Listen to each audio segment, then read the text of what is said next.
বন্ধুরা, আজকে হচ্ছে পিকনিকের পার্ট 3। এই পার্ট 3-তে দুপুরবেলায় কি কি খাওয়া দাওয়া আছে, ঠিক আছে, কি কি খাচ্ছি এবং সবটাই তোমাদের সঙ্গে শেয়ার করব। আর এখানে তো আমরা চুপচাপ বসে আছি, দেখতেই পাচ্ছ। কতটা মজা করছি এসে ভাবতে পারছো না। ঘরে তো চার দেওয়ালের মাঝখানে আটকা পড়ে থাকি এবং ঘরের কাজবাজ নিয়েই মেতে থাকি।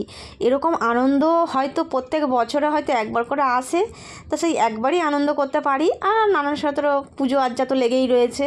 যাই হোক, 12 মাসে 13 পার্বণ বাঙালির তো লেগেই আছে। হ্যাঁ, সবসময় তো বেরোতে পারি না। 12 মাসে 13 পার্বণ লেগে থাকলে কী হবে, কিন্তু সবসময় ঘর থেকে বেরোতে পারি না। এই পিকনিকের অজুহাতেই বেরোতে পারি একমাত্র।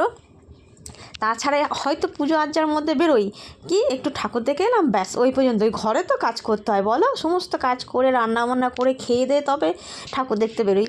তাই পিকনিকের মজা এটাই যে সংসারে কাজকর্ম সেরে রেখেই সকালে বেরিয়ে পড়লাম। তারপর সেই পিকনিকে যে রান্না করে রাঁধুনি, সে একা রান্না করে, তার সঙ্গে হয়তো হাতাহাতি করে সবাই মিলে জোগাড় করে দেওয়া হয়, কিন্তু রান্না করে তো খেতে হয় না, এটাই হচ্ছে মজা। দেখো, আজকে সারাটা দিন কতটা সুন্দর করে আমি ঘুরলাম ফিরলাম, আর যে তোমাদের সঙ্গে আমি শেয়ার করতে পারলাম। এইটা কি গাছ বলো তো, এই যে জঙ্গল হয়ে আছে, কি গাছের জঙ্গল বলো তো? এগুলো হচ্ছে গিয়ে হোগলা বন। হোগলা বনে ভর্তি। এই হোগলা আবার বিক্রি হয়, অনেক টাকা দিয়ে বিক্রি হয়। সকালবেলায় টিফিন করে হয়ে আল্লাহ করলাম, আনন্দ করলাম। এবার দুপুরে খাওয়াটা দেখতেই পাচ্ছ, মাম্মাকে ভাত মিশিয়ে দিয়েছি, একার মতন ও খাক মিশিয়ে। যাই হোক, এইভাবে আস্তে আস্তে খাওয়া শিখবে। আমার বাবুও বসে পড়েছে। তো এবার আমি ভাত মেখে নেবো। বাবা খুব জোর খিদে পাচ্ছে, ও কি বলবো, সারাটা দিন সে কোন সকালে টিফিন করেছে, যে আমরা মানে বেড়াতে বেরিয়ে পড়েছিলাম। হ্যাঁ, শাক টাক তুললাম, অনেক কিছুই করেছিলাম। হ্যাঁ, এর আগের ভুলাকে তোমাদের দেখিয়েছি, ঠিক আছে। তো অনেকটাই খিদে পেয়েছে গো। তো বেলাটা অনেক হয়েছে, এখন বাজে হচ্ছে 2:30।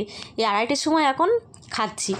এর থেকে দেরিতে খাওয়া হয় বাড়িতে, 3টে 3:30 বেজে যায়। তো যাই হোক, অনেকটাই ঘোরাঘুরি করা হয়েছে, আনন্দ করা হয়েছে। অত্যন্ত খিদে পেয়ে গেছে। অন্য কেউ রান্না করে দিলে না, একদম পুরো সত্যি করে অসাধারণ লাগে খেতে, অমৃত লাগে যেন খেতে। আর নিজে যখন রান্না করে খাই, একদম আমার কাছে ফিকা লাগে, ভালো লাগে না, জানো একঘেয়েমি লাগে। তো এতটাই ভালো লাগছে, এতটাই মজা লাগছে, কি বলবো তোমাদের, বলে বোঝাতে পারবো না। তো যাই হোক, আমার মতন কে কে অন্যের হাতে রান্না ভালোবাসো অবশ্যই কমেন্ট করে জানবে, কারণ নিজের হাতে রান্না তো ভালো লাগে না। তো ওই জন্য আমি আর কি তোমাদেরকে বললাম।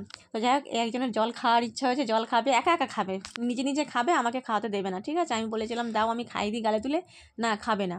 তো যাই হোক, ও একটু নিজে হাতে খেয়ে আনন্দ পেলো। তো যাই হোক, তো পিকনিক ছিল আজকে, তোমরা তো সবটাই দেখতে পেলে। পিকনিকে ভালো করে খাওয়া দাওয়া হয়ে গেল। খাওয়া দাওয়া কমপ্লিট করে উঠে, খেয়ে দিয়ে উঠে দেখো, এই এই পুকুর পাড়টা একটু ঘুরতে এলাম। এদিকে পুকুর আছে, কি সুন্দর পুকুরটা দেখো। একটু বাগান আছে, বাগানে ভর্তি বাগান আছে চারি সাইডটা, দেখলে ভালো লাগবে তোমাদের। খুব সুন্দর, গ্রামের ভেতরে আমরা পিকনিক করতে এসেছি। এতটাই ভালো লাগছে, তোমাদের কি বলবো, খুব সুন্দর লাগছে, খুব আনন্দ হচ্ছে। এদিকে একটা পুকুর আছে, দেখো কত বড় পুকুরটা, দেখতে পাচ্ছ। সূর্য ডুববে ডুববে ভাব, দেখো। এবারে বাড়ির দিকে রওনা দিতে হবে। এই ফুলটা কোত্থেকে তুললা? বাড়িতে একবার যেতে হবে, যেহেতু বাড়ি খুব একটা বেশি দূর নয়। হ্যাঁ, ওই 8 ঘন্টার মতন রাস্তা হেঁটে হেঁটে গেলে।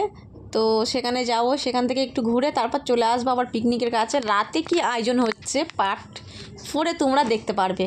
পার্ট 4-এ তোমরা দেখতে পাবে রাতে কি কি আয়োজন হয়েছে। তো যাই হোক বন্ধুরা, ভিডিওটা এই পর্যন্ত, টাটা।